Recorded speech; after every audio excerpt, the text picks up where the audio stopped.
वहाँ पे जैसा हमारे यहाँ जोमेटो है, वहाँ पे एक ऐप है म्यूटेन कुछ करके, यार उनके नाम तो ऐसे ही रहते हैं, उनका येलो कलर का वो है भाई, उसका स्केल इतना बड़ा है, मान लो 5-10 जोमेटो के बराबर है वो, बहुत बड़ा स्केल है। 1-2 कॉफ़ी तो फ्री देता था मैं दिन की, यूँ ही पड़ी रहती थी, क्लेम कर लो, वो दुकान है वहाँ पे जाके ले लो, और बहुत ही तगड़ा स्केल। तो उस पर मैंने जिम पास देखा था, मैं क्या जिम कर लेते हैं कहीं, उसमें थे मैं बीजिंग के आसपास, तो मैंने जिम पास लिया और मैं 1.5-2 किलोमीटर था, मैंने यार पैदल कर चलते हुए चले जाते हैं, वॉक भी हो जाएगी। मैं जिम में गया, अब मैं Alipay से पेमेंट कर सकता हूँ वहाँ पे, तो वो बंदा कहने लगा कि कैश चाहिए, तो मैंने बोला कैश नहीं भाई, मैं Alipay मैं कहाँ से कैश लाऊंगा, और कैश वैसे भी तुम्हारे देश में चलता नहीं, तो कह रहा वीचैट से कर दो, और वीचैट हम कर नहीं सकते, उसमें लोकल सिटीजन की गारंटी चाहिए होती है, तो ऑल चाइनीज पूरे दिन या हर चीज़ वीचैट से करते हैं। हम टूरिस्ट के लिए Alipay बनाया हुआ है, और Alipay क्या बढ़िया ऐप है, आप किसी शॉप पे जाओगे तो उसका एक QR होगा, उसको स्कैन करोगे, वो उसकी पूरी मेन्यू आपकी भाषा में कन्वर्ट कर देगा। लिक्विड कॉफ़ी हो कुछ हो, वरना सब चाइनीज़ में रहता है, बट वो मेन्यू कन्वर्ट कर देता है और वहाँ से ऑर्डर करके आप पिकअप भी कर सकते हो। तो मैंने उसको बोला मैं Alipay से कर देता हूँ, तो क्या नहीं वीचैट ऐसा। मैं बोला यार अब मैं क्या कर सकता हूँ, तो उसने बोला ये पास तो नहीं काम करेगा, आपका पास अवेल तभी हो सकता है जब आपके पास वीचैट होगा। मैं ठीक है यार, अब 2 किलोमीटर आए, क्या करें, मैं चल दिया। फिर मैंने वहाँ देखा बोर्ड लगा हुआ था, और ये बात भी एक बंदा आया था अंदर से, उसने ये बात कही, वो Alipay से लेने वाला था मेरा, पता नहीं क्या बात हुई उनकी, उसने मना कर दिया। अब फिर मैंने बोर्ड पे देखा, उसमें घंटे के हिसाब से टाइम लिखा हुआ था कि 1 घंटे का इतना, 2 घंटे का इतना। तो मैंने बोला यार ठीक है मैं ये कर लेता हूँ, मुझे पास अवेल नहीं करना म्यूटेन वाला, मैं अप फ्रंट पे कर देता हूँ Alipay से। तो उसने कहा हाँ ठीक है ये कर दो। तो मैं उसको बस पेमेंट करने वाला था, फिर वो बंदा अंदर से भाग के आया और उसने उसको कुछ बोला, फिर उसने मुझे मना कर दिया कि नहीं आप वीचैट से ही करो, क्योंकि उसको पता था कि मेरे वीचैट नहीं है। अब शायद इंटेंशनली उसने मुझे जिम में एक्सेस नहीं दिया, क्या था वो मुझे नहीं पता, बट वहाँ के थोड़े से यूथ तो ये यार, तो गलत बात है इनकी। थोड़ी अजीब लगा वो, वही चीज़ लगी थी बस, और तो। और आप बता रहे थे कॉमन वॉशरूम भी है, होते हैं वहाँ पे, जहाँ पे लोग आपस में वैसे नहाते हैं, सब दिख रहा होता वो है। जापान में होते हैं अच्छा, वो जापान का है। ऑनसेन, जिसमें नंगे नहाते हैं। क्या हुआ था वहाँ पे एक्सपीरियंस आपका? जापान के ऑनसेन का, जापान में मैं था उसमें, एक फूजी, माउंट फूजी के आसपास एक गांव है, एक तो मेन वाला है, एक दूसरा है थोड़ा दूर है, वहाँ पर था मैं। तो भाई जब मुझे नहीं नहीं नहीं ऐसी नहीं, ये माउंट फूजी के आसपास नहीं, ये टोक्यो की बात है। टोक्यो में मैं एक हॉस्टल में रुका हुआ था, तो जब मैं पहली बारी भाई हॉस्टल में चेक इन किया, पहले तो हम सुबह फंस गए लव होटल में। वो क्या होता है भाई? अब हमें नहीं पता था भाई ये होता क्या सिस्टम है। वहाँ एक तो सबसे गलत बात है, 3 बजे चेक इन होता है भाई दिन में। मेरी फ्लाइट 2-2:30 बजे आई थी सुबह, मेट्रो चलती है सुबह 5 बजे। तो पहले तो हमने 3 घंटे वेट किया कि मेट्रो चलेगी भाई तब जाएंगे, 8-10 हज़ार ऊबर दिखा रही है, क्यों खर्च करना है, हम तो भाई ट्रैवलर हैं, जितना पैसा बचेगा बचाएंगे। हम पहुँचे मेट्रो लेके हॉस्टल में, 7 बजे हम पहुँच गए थे। अब भाई और 12 घंटे का ले ओवर था मेरा वियतनाम में, तो मेरे को तकरीबन 24 घंटे से भी ज़्यादा हो चुके थे चले हुए, और मैं पूरा ऐसे नींद में था कि अब तो बस पैसे ले लो मैं सोऊंगा। मैं हॉस्टल में पहुंचा, उसने बोला भाई 3 बजे चेक इन है तुम्हारा। मैंने यार 3 बजे तो नहीं रुका जाएगा, 7 बज रहे मैं तो बेहोश हो जाऊंगा, और फिर पूरा दिन खराब है, 3 बजे सोऊंगा तो उठूंगा कैसे। मैंने बोला एक काम कर, मैं तुझको पैसे देता हूँ और तू मेरा रूम दे दे। कहता नहीं, भाई मना ही कर दिया, और मुझे लग रहा मैं इसको समझा नहीं पा रहा हूँ। मैंने बोला मैं तेरे को आज का भी पैसे देता हूँ, 5,000 है ना तेरे, पर मुझे रूम दे दे। कहता नहीं 3 बजे ही दूंगा। 3 बजे ही दूंगा मैं। यार ये बात तेरी समझ नहीं आ रही। ठीक है मैंने लगेज रखा, मैं चल दिया, मैं गली में ढूंढता हूँ कोई। तो यार वहाँ पे ना एक होटल था वो लाल सा, तो मैं तो यही देख रहा था रूम्स अवेलेबल, रूम्स अवेलेबल। अब उसमें मैं गया तो वहाँ पे क्या था कि वहाँ बटन लगे हुए थे 401, 402, 403, और उनकी फ़ोटो लगी हुई थी और वो नीचे बटन थे। अब मुझे लगा कि यार इन्होंने वो बताए हुए हैं कि रूम ऐसे ऐसे हैं, 402 वाला उसमें पैसे भी लिखे हुए थे नीचे। ठीक है यार ये कर लेते हैं, ठीक है 4-5 हज़ार का पड़ रहा है, सो जाएंगे अपना। मैं वहाँ चिल्ला रहा हूँ खड़े होकर, कोई नहीं था। मैं कौन है, एनीबडी देयर, कोई नहीं आए भाई। लॉन्ड्री वाला आए, मुझे देख के चला जाए। मैं उसको बोला बुला दे भाई किसी को। थोड़ी देर में बराबर में ही रूम, मेरे गेट था, गेट खोल के बंदा बाहर आ गया। साला मैं इतनी देर से चिल्ला रहा हूँ, तो कहता कुछ पे जाना है। मैंने कहा ये 402 दबा दे। इसने 402 दबाया, मैंने पैसे करा, यूँ बोलने लगा रूम पे जाओ। ठीक है भाई चलते हैं, हम रूम पे चले गए। मैंने जैसे ही रूम खोला भाई, उस रूम में तो जंजीरें पड़ी हुई है, बेड पे जंजीरें हैं, और मशीन अंदर घुसते ही एक मशीन लगी हुई है, तो वो मशीन चालू हो गई एकदम से, कि अब बटन दबाओ आपके पैसे कट जाएंगे और ये रूम एक्टिवेट हो जाएगा। और उस पर रूल्स लिखे हुए थे इंग्लिश में कि एक बार रूम बंद हो गया तो 4 घंटे से पहले खुलेगा नहीं, कि वो लव होटल है। अब आप उसमें अपनी गर्लफ्रेंड के साथ लोग हो जाओगे, उसमें जंजीरें और ऐसे सामान, प्रोग्राम की पूरी प्रोग्राम व्यवस्था है। प्रोग्राम है। फ्रिज वगैरह, कोल्ड ड्रिंक जो भी था, जिसमें उसमें से लोग पैसे कट जाएंगे। बट वो बहुत सीडी सा रूम था भाई। भाई यार ये क्या भाई गलत है? ये चटक है भाई। मैंने नहीं, ये मैंने रील्स पे देखा है। हाँ मैंने कदम भी नहीं रखा भाई उसमें। मैंने ये तो सिस्टम की, उसने जब बोला कि गेट नहीं खोलूंगा यार ये पंगा है कुछ। और उसमें लिखा था कि अगर आप गेट खुलवाते हो एक बटन दबाओगे तो नीचे से खुलेगा, तो एक बार गेट खुलने के भी कुछ पैसे थे, मतलब पेनल्टी थी आप पे।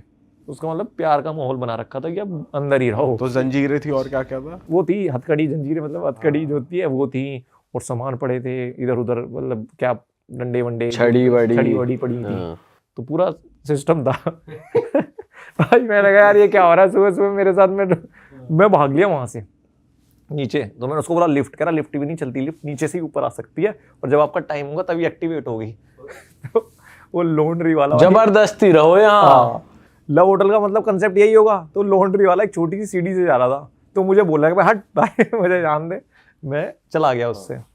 तो फिर उसके बराबर में एक होटल मैंने लिया भाई, उसने 7,000 का दिया मुझे 5-6 घंटे का। बढ़िया होटल था। मैं भाई सो टेंशन नहीं, इतनी मड़क नहीं ले सकते, बन गए ट्रैवलर जितना बनना है। सो के उठा मैं, तो भाई मैं नहाने का हिसाब पूछा तो उसने बोला वी हैव ऑनसेन। भाई होता होगा कुछ ऑनसेन बोनसेन। होटल में नहीं थे नहाने वहाने का? होटल में ही जिसमें था। उसने बोला कि आपका जो है लड़कियों का 3rd फ्लोर पे है, लड़कों का 4th फ्लोर पे है, बट हमारे पास ऑनसेन है। रूम में बाथरूम्स नहीं थे? नहीं रूम में नहीं था, हम हॉस्टल में थे ना। अच्छा। तो ठीक है भाई 4th फ्लोर पे चले जाएंगे लड़कों का। भाई मैं जाके देखा तो ये वॉश बेसिन है और अंदर एक इतना बड़ा रूम है ये, और इसमें नंगे नंगे लौंडे खड़े हैं 5-10। यार ये क्या हिसाब है भाई, पूरे नंगे नहा रहे हैं ये तो सारे। तो फिर मैंने थोड़ा ऑनसेन के बारे में पढ़ा, तो ऑनसेन की इनकी क्या टेक्निक होती है कि सब नंगे नहाते हैं और ये जमाने में बहुत कॉमन चीज़ है। इसका मेन चीज़ क्या है, एक पूल होगा उसमें 40 डिग्री टेम्परेचर पे गर्म पानी होता है, वो आपकी यहाँ तक होता है, तो आपको उसमें बैठना होता है। तो वो कहते हैं कि वो पानी जो है ना आपकी बॉडी की सारी गंदगी निकाल देता है, डिटॉक्स कर देता है। ये हमारे आयुर्वेदा में भी है ये तरीका, वाकई में काम करता है ये। तो भाई ठीक है, बट यार हम नंगे कैसे नहा ले भाई किसी के साथ। और भाई मेरे को बड़ा अजीब लगे। और वो लोग बिल्कुल भी हंसी मजाक नहीं, कुछ नहीं, वो स्ट्रेट फेस पे नहा रहे हैं प्रॉपर। ऐसे बराबर से निकल जा रहा भाई मेरे बराबर से, मैं यूं बच रहा हूँ ये क्या है। तो ठीक है, मैं देख रहा हूँ दिन में कब टाइम मिलेगा मुझे खाली मिल जाए। अब नहाना तो है ही भाई, बाहर निकलना है। तो मैंने देखा 2-4 बार चक्कर काटे उसके, मुझे वो खाली मिल गया कि अब ये 2-3 बजे तक नहा लेंगे, 4 बजे के बाद कौन नहा रहा है। मैं गया भाई, मैं नहाया वाया, कपड़े उपड़े, उसमें बाहर ही है, उसमें इतना बड़ा वो लगा रहता है पोस्टर कि अगर आप इसके अंदर कपड़ों में गए तो आप पे पेनल्टी लगेगी, तो कपड़े में नहीं जा सकते कच्चे बच्चे में। तो भाई मैं चला गया, मैं नहाया वाया, नहा के एकदम से मैं ऑनसेन में कूद गया। तो मैं जैसे यहाँ से गर्म पानी आ रहा था, ऑनसेन ऐसा था, तो मैं थोड़ा ऐसे बैठा था कि कोई आ भी जाए साले को कुछ दिखाए ना। भाई जैसे ही मैं बैठा, भाई ये काला आ गया, लंबा चौड़ा अफ्रीकन। भाई मैंने कहा यार ये क्या बकवास है भाई। अब भाई होगा यार भाई। अब या तो मैंने कहा यार इसके साथ या तो 1-2 और आ जाए, इसके साथ तो यहाँ पे टिका नहीं जाएगा। अब दिमाग 2 तरीके से चल रहा है। अब मैं बैठा हूँ भाई, और वो आके साला ऐसे, ये भाई बैठा है ना, ऐसे बैठ गया भाई, इस तरफ में मुंह करके, हाँ ऐसे चौड़े में।